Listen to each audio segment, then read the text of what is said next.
Welcome back to Ambition Nursing Classes. तो हमने पिछली वीडियो में आई के बारे में पढ़ा था।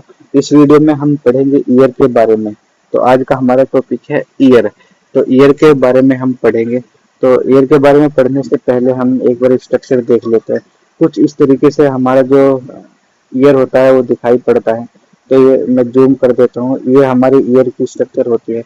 यहाँ पर आप देख सकते हैं, सबसे पहले जो ईयर को तीन भागों में बांटा गया है। एक तो बोलते हैं एक्सटर्नल ईयर, और फिर मिडिल ईयर और इंटरनल ईयर। ये तीन भागों में हमारा जो ईयर होता है वो बटा हुआ होता है।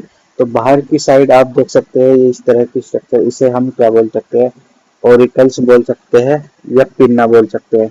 नीचे की स्ट्रक्चर को हम, ये जो लटकी हुई स्ट्रक्चर होती है, इसे हम क्या बोलते हैं, लोब्यूल्स बोलते हैं। और अंदर की तरफ इस तरह से ये थोड़ी मुड़ी हुई सी स्ट्रक्चर होती है, इसे हेलिकल्स बोलते हैं। फिर ये ट्यूब लाइक स्ट्रक्चर होती है, ये ट्यूब होती है जो साउंड वेव को कलेक्ट करके ईयर ड्रम तक भेजती है। तो ये जो ट्यूब होती है इसे ईयर कैनाल बोलते हैं, ईयर कैनाल बोलते हैं। ईयर कैनाल आगे की तरफ चल के किससे जुड़ती है, आगे की तरफ हम चलते हैं तो आगे की तरफ हमें दिखाई देता है ईयर ड्रम। ईयर ड्रम दिखाई देता है, ये ईयर ड्रम होता है। तो ये ईयर ड्रम होता है। फिर ईयर ड्रम से बोन अटैच रहती है, कौन सी, मेलस अटैच रहती है। ये तीन बोन होती है जो मिडिल ईयर में पाई जाती है। और इनकस होती है और स्टेपीज होती है, ये तीन बोन होती है जिन्हें हम मिडिल ईयर के अंदर ये मिडिल ईयर बोन बोलते हैं। फिर जो स्टेपीज होती है, जो तीसरे नंबर की बोन होती है, वो ओवल विंडो से अटैच रहती है। तो यहाँ पर जो ओवल विंडो है, फिर एक स्ट्रक्चर बनती है स्नेल जैसी, जिसे हम कोक्लिया बोलते हैं। इस स्ट्रक्चर को हम कोक्लिया बोलते हैं। कोक्लिया के जो बेस एंड है, बेस एंड ऑफ कोक्लिया, ये बेस एंड होता है कोक्लिया का। और एपिकल एंड ऑफ कोक्लिया, ये अंदर की तरफ एपिकल एंड होता है कोक्लिया का। फिर होती है एक एक ट्यूब और निकलती है जो हमारे मिडिल ईयर से निकलती है। वो कहाँ पर निकलती है, हमारे जो मुंह होता है, मुंह के अंदर पीछे की तरफ होता है फेरिंग्स। तो फेरिंग्स के अंदर यानी नेसो फेरिंग्स के अंदर ये ट्यूब खुलती है। तो ये भी एक तरह से यहाँ पर कोई प्रेशर ना क्रिएट हो, इसलिए होती है। तो मैं आगे बताऊंगा थोड़ा सा इसके बारे में कि किस तरह से ये काम करती है। फिर उसके बाद सेमी सर्कुलर कैनाल होती है तीन, ये इस तरह से आपको दिख रही होगी, ये सेमी सर्कुलर, पोस्टीरियर और लेटरल और एंटीरियर, ये तीन सेमी सर्कुलर कैनाल होती है जो बैलेंस को, बॉडी के बैलेंस को बनाए रखने में हमारी हेल्प करती है या मदद करती है। फिर यहाँ पर आप देख सकते हैं नर्स होती है जिसे कोक्लियर नर्स बोलते हैं। ये वेस्टिब्यूलो कोक्लियर नर्व होती है जो नर्व इम्पल्स को कहाँ तक, ब्रेन तक हमारे भेजती है, जिससे हमें पता चलता है कि कौन, मतलब अ, कौन सी वॉइस हमें सुनाई दे रही है। तो यह किसकी वॉइस है, वो वॉइस को हम पहचानते हैं। वो इसे नर्व इम्पल्स के थ्रू हमारे ब्रेन में चली जाती है, वहाँ से हम सिंथेसाइज करता है हमारा ब्रेन। और जो ब्रेन में हमारा जो जो हियरिंग एरिया होता है वो टेम्पोरल एरिया होता है। तो चलिए अब हम शुरू करते हैं। ईयर, तो year is a organ of hearing, ये सुनने का ऑर्गन होता है। और बैलेंस, इक्विलिब्रियम, इक्विलिब्रियम का मतलब होता है बैलेंस बनाए रखना। Which supply by eight cranial nerve, जिसे वेस्टिबुलर कोक्लियर नर्व बोलते हैं। ये यहाँ पर आप देख सकते हैं, या इसका दूसरा एक और नाम होता है acoustic nerve. Ear get blood supply by acoustic artery, जो ईयर है वो उसकी ब्लड सप्लाई कौन करता है, अकोस्टिक आर्टरी करती है। तो यहाँ पर हम स्ट्रक्चर देख लेते हैं।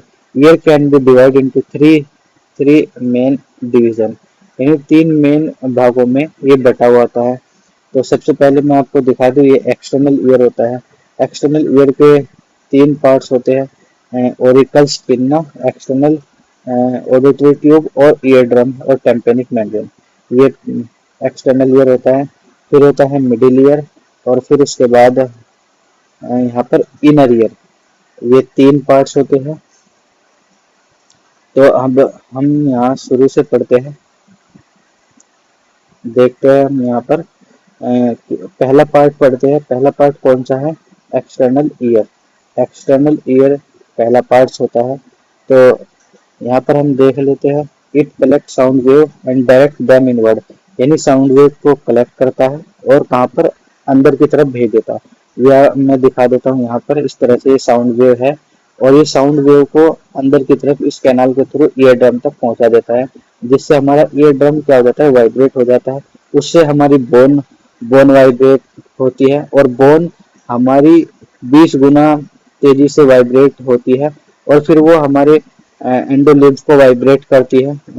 पेरिलिम्फ एंडोलिम्फ को वहाँ पर टेक्टोरियल मेम्ब्रेन होती है, उसे कौन टच करता है? एक हेयर सेल होती है, उसे यहाँ इसके अंदर वो टच करती है, वो नर्व इम्पल्स जनरेट करती है। वो वेस्टिबुलो कोक्लियर नर्व के थ्रू इम्पल्स कहाँ पर? हमारे ब्रेन में जाती है, जिससे हमें कोई भी वॉइस सुनाई पड़ती है। तो इस तरह से ये हियरिंग प्रोसेस चलता रहता है। तो ये साउंड को कलेक्ट करता है। External ear consist of Oracle. जो एक्सटर्नल ईयर है वो क्या रखता है? Consist of oracles. ओरिकल्स रखता है, जिसे हम क्या बोलते हैं? पिन्ना बोल सकते हैं। मैंने आपको बताया ये बाहर की तरफ जो हमें स्ट्रक्चर दिखाई देती है, इसे पिन्ना या ओरिकल्स कुछ भी बोल सकते हैं आप। और फिर ऑडिटरी ट्यूब्स, यानी ये वाली ट्यूब्स होती है, जिसे हम एक्सटर्नल अकोस्टिक मीटर्स यानी ओपनिंग बोलते हैं। एक्सटर्नल अकोस्टिक मीटर्स, मीटर्स का मतलब होता है ओपनिंग। एंड ईयर ड्रम, और ईयर ड्रम तो आप टेम्पेनिक मेम्ब्रेन होता है, जिसका दूसरा नाम है टेम्पेनिक मेम्ब्रेन ईयर ड्रम का। ये वाइब्रेट होता है तभी, बोन वाइब्रेट होती है तभी हम कोई भी वॉइस सुन सकते हैं, इसके बाद ही हम कोई भी वॉइस सुन सकते हैं। तो चलिए हम आगे की तरफ चलते हैं, ओरिकल्स देखते हैं, यानी पिन्ना।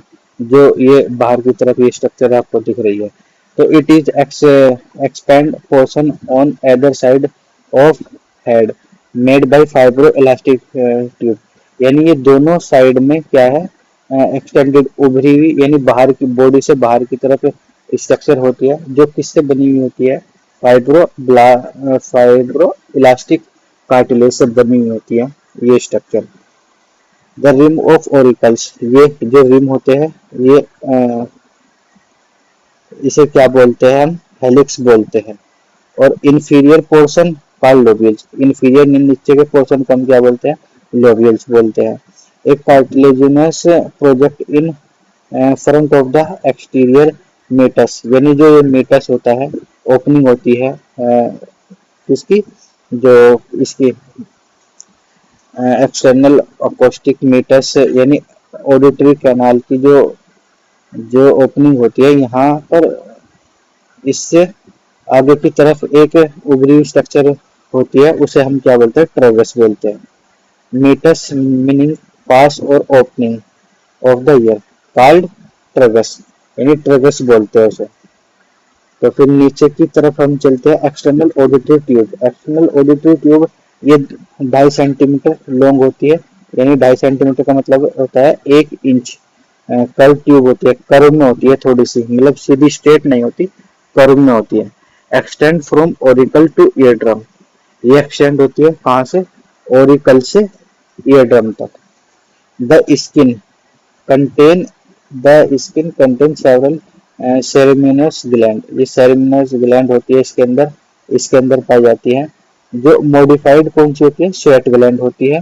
विच सिक्रेट सीरुमन, सीरुमन से जो क्या का कौन सा सिक्रेट करती है? सीरुमन सिक्रेट करती है, जिसे हम वैक्स कहते हैं।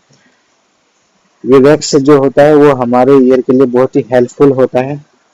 तो हेयर्स एंड सीरुमन, जो हमारे इसमें ऑडिटरी ट्यूब या कैनाल के अंदर हेयर्स होते हैं, और जो वैक्स होता है, सीरुमन होता है, वो हेल्प करता है टू प्रिवेंट डस्ट से और फॉरेन ऑब्जेक्ट से एंटर इन द बॉडी, कि कोई डस्ट पार्टिकल या फिर फॉरेन ऑब्जेक्ट हमारे ईयर के अंदर ना जाए। जो वैक्स होता है इसमें एक दुर्गंध आती है, जिसकी वजह से अगर कोई इंसेक्ट हमारे ईयर के अंदर चला जाता है तो वो उसकी दुर्गंध से वो बाहर वापस निकल जाता है। तो इसीलिए ये बहुत ही अच्छा होता है। लेकिन जो ये हमें किसी भी जानवर से प्रिवेंट करता है हमारे ईयर के अंदर जाने से। कौन? सिरुमन, जो वैक्स होता है। तो हर चीज कोई ना कोई वजह से हमारी बॉडी के अंदर होती है। तो अब नीचे की तरफ देखते हैं ईयर ड्रम यानी टिम्पेनिक मेम्ब्रेन। टिम्पेनिक मेम्ब्रेन कहते हैं थिन सेमी ट्रांसपेरेंट मेम्ब्रेन होती है, यानी बहुत पतली सी सेमी ट्रांसपेरेंट होती है, यानी इसको आर पार देखा जा सकता है, मतलब कुछ कुछ देखा जा सकता है। तो सेमी ट्रांसपेरेंट होती है। Separate external ear from middle ear, जो मिडिल ईयर और एक्सटर्नल ईयर को अलग अलग करती है, सेपरेट करती है एक्सटर्नल ईयर को और मिडिल ईयर को। Tearing of ear drum called perforation of ear drum. अगर टीयर हो जाता है यानी ईयर ड्रम फट जाता है तो उसे हम बोलते हैं परफोरेशन ऑफ ईयर ड्रम। फिर नीचे की तरफ एक्ससिजन ऑफ ए पार्ट और the entire tympanic membrane called, यानी अगर हम टेम्पेनिक मेम्ब्रेन के पार्ट को काट देते हैं, ये पूरा ही हटा देते हैं, उसे हम टर्म देते हैं मारिंजोक्टोमी, मारिंगोडेक्टोमी या फिर मारिंजोजेक्टोमी। ये जो टर्म है वो दिया जाता है अगर हम टेम्पेनिक मेम्ब्रेन को काट देते हैं। एक स्कोप होता है जिसे हम नाम देते हैं ओटोस्कोप, जो विजुलाइज यानी एग्जामिनेशन करने के काम में आता है ईयर के। A device for examination of ear, ear को एग्जामिन करता है। Is use to examine it, यानी एग्जामिन करने के काम में आता है ओटोस्कोप। फिर अब हम देखते हैं दूसरा मिडिल ईयर। मिडिल ईयर देखते हैं, मिडिल ईयर और टेम्पेनिक कैविटी। टेम्पेनिक कैविटी, ये मिडिल ईयर, मिडिल ईयर को हम टेम्पेनिक कैविटी, उसी के अंदर बोन्स पाई जाती है। इट इज स्मॉल और air filled cavity in the temporal bone, यानी ये छोटा होता है और एयर फिल्ड कैविटी होती है, इसके अंदर हवा भरी हुई होती है और ये टेम्पोरल बोन में होता है। लाइन बाय इपिथेलियम, जो इसकी इनर लेयर होती है उस वो इपिथेलियम की बनी हुई होती है। The cavity is connected to nasopharynx, जो ये कैविटी है वो नेजोफेरिंग्स से, मैंने पहले स्ट्रक्चर में बताया था, नेजोफेरिंग्स से जुड़ी हुई होती है। और ये कितनी लंबी होती है? 4 सेंटीमीटर। हमारी जो ऑडिटरी कैनाल होती है वो 2.5 सेंटीमीटर लंबी थी और ये 4 सेंटीमीटर लंबी होती है, जिसे नाम दिया जाता है स्टेचन ट्यूब, स्टेचन ट्यूब बोलते हैं, या फिर दूसरा नाम इसका है ऑडिटरी ट्यूब। स्टेचन ट्यूब इसका नाम होता है, जो मतलब इसका नाम होता है वो स्टेचन ट्यूब के नाम से जानी जाती है। फिर हम अगला पॉइंट देखते हैं, this tube keep the same atmospheric pressure on both side of ear drum. Ear drum के दोनों तरफ एटमॉस्फेरिक प्रेशर को मेंटेन रखने का काम किसका है? स्टेचन ट्यूब का। अगला पॉइंट है, 3 smallest bone into middle ear, मतलब जो सबसे छोटी बॉडी की स्मॉलेस्ट बोन होती है वो मिडिल ईयर में पाई जाती है। मेलस जो हैमर शेप की होती है, इनकस जो एनविल शेप की होती है, स्टेपीज जो स्ट्रिप शेप की होती है, जिन्हें हम क्या बोलते हैं? ऑडिटरी ओसिकल्स बोलते हैं। आप एक बार इसकी गूगल पर जाकर इमेज देख लेना कि कौन सी बोन किस टाइप की होती है, किस शेप की होती है। तो अगर आपको बोन याद करनी है तो मेलस, इनकस, स्टेपीज, तो मेलस, एम, इनकस और स्टेपीज, ये इसकी जो है ट्रिक है। एम से मेलस, आई से इनकस और एस से स्टेपीज। और अगर आपको शेप याद करनी है, मिस शेप है HIS, हीस, नहीं HAS,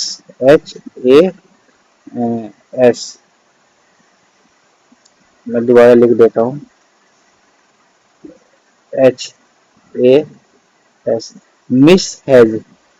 एम से मेलस हैमर शेप की, इनकस एनविल और एस से स्टेपीज स्टिरप शेप की होती है।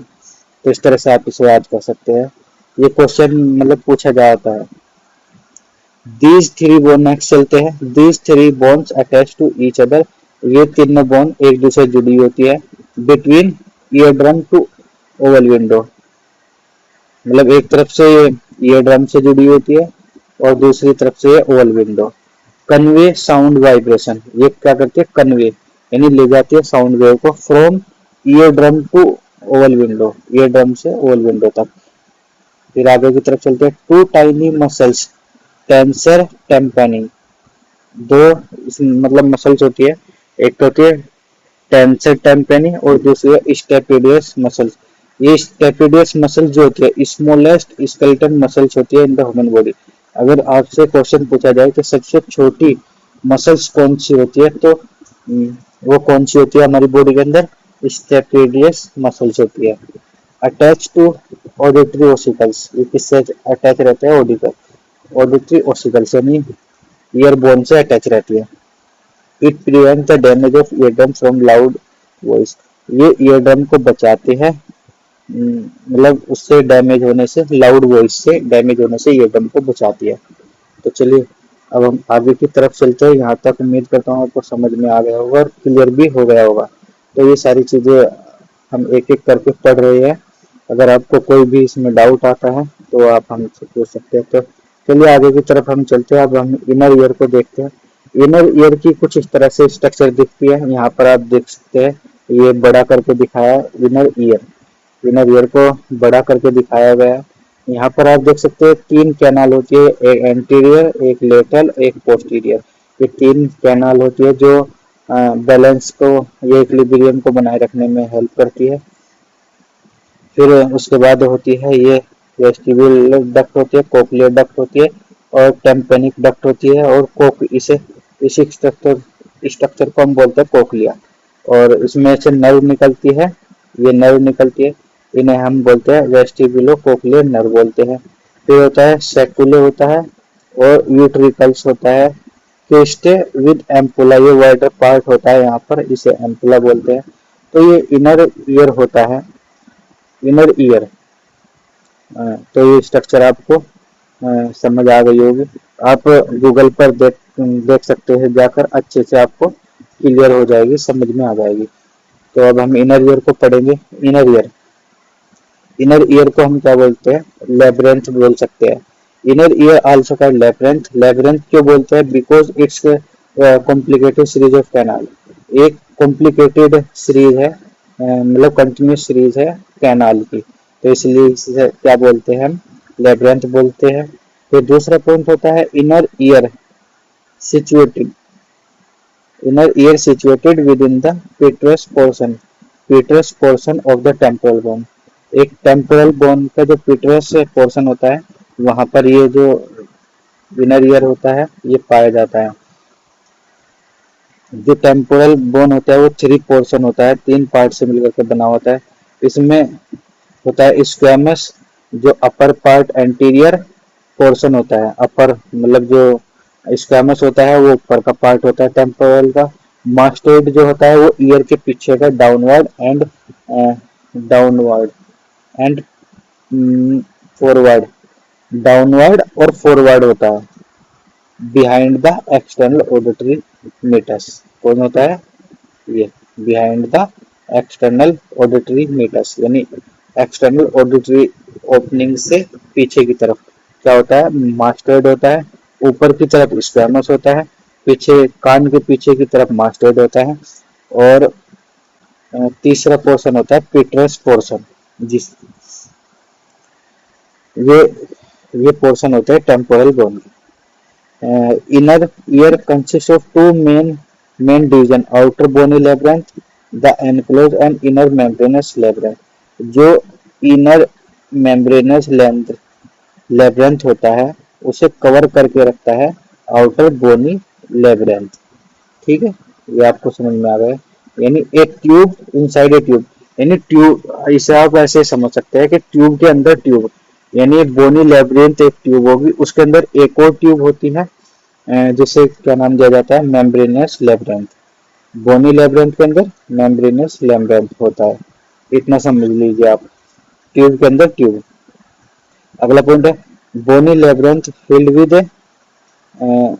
Fluid called perilymph. जो बोनी लेब्रिंथ होता है वो पेरिलिम्फ से, उसके अंदर कौन सा फ्लूइड होता है, पेरिलिम्फ होता है। ये सिमिलर होता है सीएसएफ के, जैसा सीएसएफ होता है, सेरिब्रो स्पाइनल फ्लूइड होता है, उसी के समान होता है। और मेम्ब्रेनस लेब्रेंथ के अंदर कौन सा फ्लूइड होता है, वो होता है एंडोलिम्फ। यानी बोनी लेब्रेंथ के अंदर होता है पेरिलिम्फ और मेम्ब्रेनस लेब्रेंथ के अंदर होता है एंडोलिम्फ। ये दोनों के अंदर अलग अलग फ्लूइड होता है। फिर नीचे की तरफ आप पॉइंट देख सकते हैं, bone labyrinth divide into 3 part. Bone यानी बोन लेब्रेंथ के 3 पार्ट्स होते हैं। 3 पार्ट कौन कौन से होते हैं, तो सबसे पहला होता है जो सेमी सर्कुलर कैनाल होती है, 3। एक तो पोस्ट, ये होता है एंटीरियर, लेटरल और पोस्टीरियर, ये 3 कैनाल होती है। यहाँ पर देख सकते हैं आप बोनी लेब्रेंथ 3 पार्ट में, सेमी सर्कुलर कैनाल और वेस्टिब्यूल, ये कैनाल 3 पार्ट्स, ये कैनाल 3 होती है, एक तो पोस्टीरियर, लेटरल और तीसरी कौन सी होती है, एंटीरियर। फिर तीसरा होता है वेस्टिब्यूल होता है, वेस्टिब्यूल होता है इसमें। और तीसरा पार्ट होता है कोक्लिया, कंटेन रिसेप्टर। कोक्लिया के अंदर क्या होता है, यानी कोक्लिया इसे बोलते हैं, इसके अंदर क्या होता है, रिसेप्टर होते हैं। रिसेप्टर होते हैं जो हियरिंग में हेल्प करते हैं। Both semi circular and vestibular contain receptor, यानी सेमी सर्कुलर जो कैनाल होती है वो और वेस्टिब्यूल ये रिसेप्टर रखते हैं ऑफ इक्विलिब्रियम, यानी बैलेंस बनाए रखने के रिसेप्टर ये रखते हैं, जिन्हें क्या बोलते हैं, वेस्टिबुलर अपरेटस बोलते हैं। क्या बोलते हैं, वेस्टिबुलर अपरेटस बोलते हैं। तो चलिए हम आगे की तरफ चलते हैं, सेमी सर्कुलर कैनाल के बारे में थोड़ा सा हम और पढ़ लेते हैं। सेमी सर्कुलर कैनाल क्या होता है, तो सेमी सर्कुलर कैनाल 3 होती है, सिचुएटेड होती है सुपीरियरली, ऊपर की तरफ होती है, पोस्टीरियरली होती है, पीछे की तरफ होती है, और टू द वेस्टिब्यूल, वेस्टिब्यूल के यानी ऊपर की तरफ होती है और पीछे की तरफ होती है। Each which lie right angle to each other, और ये तीनों की क्या करती है, एक दूसरे का राइट एंगल बनाती है, यानी राइट एंगल पर होती है। जैसे आप इस इमेज में देख सकते हैं, इस तरह से ये होगी, ये होगी और ये वाली होगी, तो इस तरह से राइट एंगल पे होती है। At the end of canal, canal के एंड में एनलार्ज पार्ट कॉल्ड एम्पुला, ये इस तरह का ये एनलार्ज पार्ट होता है यहाँ, इसे हम क्या बोलते हैं, एम्पुला बोलते हैं। ठीक है, यहाँ पर एम्पुला होता है, ampulla that open into the vestibule, जो वेस्टिब्यूल के अंदर खुलता है। अब वेस्टिब्यूल को देख लेते हैं हम, जब से वेस्टिब्यूल क्या होता है, तो दूसरे नंबर पर क्या है vestibule, it is Oval shape, ये ओवल शेप का होता है। And central portion of middle ear, middle ear का सेंट्रल पोर्शन होता है, यानी बीच का पोर्शन होता है।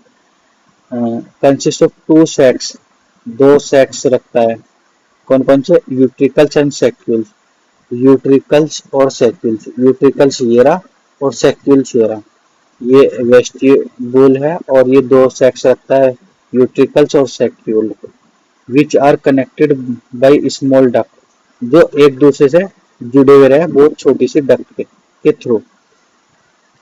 तो उम्मीद करता हूँ ये भी आपको समझ में आ गया होगा वेस्टिब्यूल। फिर देखते हैं हम कोक्लियर, कोक्लियर के अंदर की स्ट्रक्चर, आप ये एक बार स्ट्रक्चर देख ले, इसे हम क्या बोलते हैं, ऑर्गन ऑफ पोर्टाई या स्पाइरल बोलते हैं। तो ये ऑर्गन ऑफ पोर्टाई क्या होता है, ये टेक्टोरल मेम्ब्रेन होती है, यहाँ पर इनर हेयर सेल होती है, ये आउटर हेयर सेल होती है, ये सपोर्टिंग सेल होती है, और नीचे बेसमेंट बेसिलर मेम्ब्रेन होती है।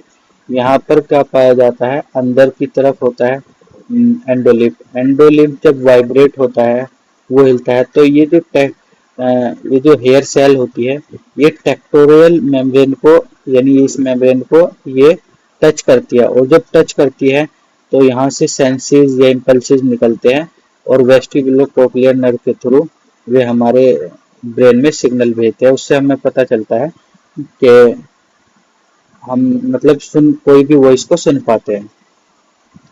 तो यहाँ पर कोक्लियर है तीसरे नंबर पर, cochlear resemble a snail shell, यानी स्नेल घोंगे जैसे आकार का होता है cochlear. It's broad base continuous with vestibule, यानी ब्रॉड बड़ा बेस होता है इसका, विद वेस्टिब्यूल, वेस्टिब्यूल के साथ, end part of narrow apex, यानी जो अपेक्स होता है एंड पार्ट होता है इसका, ये वाला, ये एंड पार्ट होता है, ये नैरो होता है, ये बड़ा होता है, ये वाला बेस वाला। तो एंड पार्ट को क्या होता है, नैरो होता है, जिसे हम क्या बोलते हैं, हेलिकोट्रीमा, हेलिकोट्रीमा बोलते हैं एंड पार्ट को, जिसे हम नैरो नैरो अपेक्स बोलते हैं। An elongated spiral structure running the entire length of the cochlea in the floor of the cochlear duct, यानी एन elongated यानी जो लंबी स्पाइरल स्ट्रक्चर होती है वो कंटिन्यूसली चलती रहती है एंटायर लेंथ ऑफ कोकलिया, कहाँ तक जाती है वो, जितना लंबा कोकलिया होता है वहां तक वो उसके अंदर नीचे फ्लोर की तरह चलती रहती है, यानी एक तरह से जैसे बेसिलर मेम्ब्रेन है इस तरह से वो चलती रहती है। इलेंगेटेड स्पाइरल स्ट्रक्चर होती है, रनिंग मतलब चलती रहती है entire length of the cochlea, जितनी भी कोकलिया की लेंथ है वहां तक, in the floor of the cochlea, cochlea के निचली सतह पर, duct, cochlear duct, and resting on the basilar membrane, ये जो रेस्टिंग होती है बेसिलर मेम्ब्रेन, इसे क्या बोलते हैं, ऑर्गन ऑफ पोर्टाई या स्पाइरल ऑर्गन, स्पाइरल ऑर्गन मैंने आपको इसे बताया। तो ये क्या होता है, बेसिलर मेम्ब्रेन, इसे हम क्या बोलते हैं, ये बेसिलर मेम्ब्रेन पे जो है ना ये चलती रहती है इस तरह से ये कंटिन्यूअस, तो इसे ही हम क्या बोलते हैं, ऑर्गन ऑफ पोर्टाई। फिर हम आगे की तरफ चलते हैं। Organ of Corti contain the receptor for hearing, यानी हियरिंग के रिसेप्टर रखता है कौन, ऑर्गन ऑफ पोर्टाई, जिसके अंदर 16,000 यानी 16,000 सेल्स पाई जाती है, हेयर सेल्स बोलते हैं जिन्हें, दैट स्टिमुलेट बाय साउंड, जो स्टिमुलेट होती है किससे, साउंड के थ्रू स्टिमुलेट होती है। Hair cell are receptor of hearing, hair cell जो होते हैं वो रिसेप्टर होते हैं हियरिंग के, विच प्रोड्यूस नर इम्पल्स, जो क्या करती है, नर इम्पल्स को प्रोड्यूस करती है। दीज नर impulses pursue as hearing by the temporal lobe of cerebral cortex, cerebral cortex में टेम्पोरल लोब के अंदर क्या करते हैं, हियरिंग की जो इम्पल्सेस है वो परसीव करते हैं। आगे की तरफ हम चलते हैं, अब हम देख लेते हैं sound waves, sound waves, Audible range of sound waves 20 hertz से 20 के यानी 20,000 या 20,000 हर्ट्ज तक हम सुन सकते हैं, कोई भी जो वॉइस या साउंड होती है वो हम सुन सकते हैं 20 हर्ट्ज से 20 के हर्ट्ज तक साउंड। फिर दूसरा पॉइंट होता है sound waves greater than 20,000 frequency called ultrasound, अगर इससे ऊपर अगर फ्रीक्वेंसी है तो हम उसे क्या बोलते हैं, अल्ट्रासाउंड, जो हम नहीं सुन सकते। 20 हर्ट्ज, बिलो 20 हर्ट्ज, 20 हर्ट्ज से हम अगर 20 हर्ट्ज से कम की साउंड है तो हम इंफ्रासाउंड बोलते हैं, और अगर 20,000 हर्ट्ज से ज़्यादा है फ्रीक्वेंसी तो अल्ट्रासाउंड बोलते हैं। तीसरा पॉइंट होता है sound of low frequency called infrasound which use in diagnostic therapeutic and technology, therapeutic technology और डायग्नोस्ट करने के काम में आती है कौन, इंफ्रासाउंड।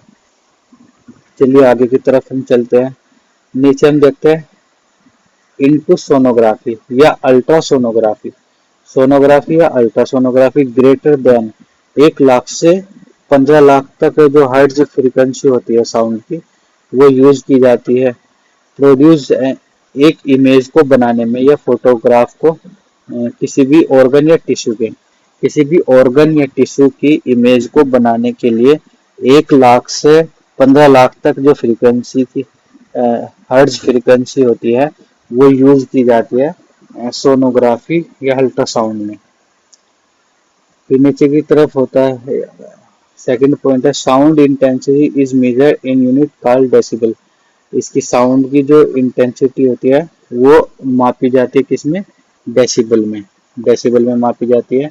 और frequency measure in hertz. Frequency को हम किस में नापते हैं, हर्ट्ज में नापते हैं, जिसे एच जेड से डिनोट करते हैं, और डेसिबल को डीबी, जो छोटा डी और बड़ा बी, इसे डेसिबल में नापते हैं। आगे की तरफ चलते हैं। The point eight which sound distinguish, जहाँ वो पॉइंट जहाँ से हम अंतर कर सकते हैं साउंड में। From silence is define as zero, silence जो होता है वो जीरो डेसिबल होता है। एट 1000 फ्रीक्वेंसी, 1000 फ्रीक्वेंसी होगी उसकी, और साउंड क्या होगा, 0 डेसिबल। और कौन सी स्टेट होगी, साइलेंस, यानी बहुत शांत होगा वहां पे। साउंड जो है intensity more than 85 85 decibel, long time cause deafness, अगर लंबे समय से कोई 85 डेसिबल की साउंड में रह रहा है तो वो डेफनेस का शिकार हो सकता है, यानी वो बहरा हो जाएगा। Sound waves above 140 decibel are painful, 140 decibel से अगर ऊपर है साउंड वेव तो वो किसी भी व्यक्ति के लिए पेनफुल हो सकती है। अब हम पढ़ेंगे आगे फिजियोलॉजी ऑफ हियरिंग, कि किस तरीके से फिजियोलॉजी ऑफ हियरिंग, यानी किस तरीके से हम कोई भी वॉइस को सुन पाते हैं। तो चलिए शुरू करते हैं इसमें।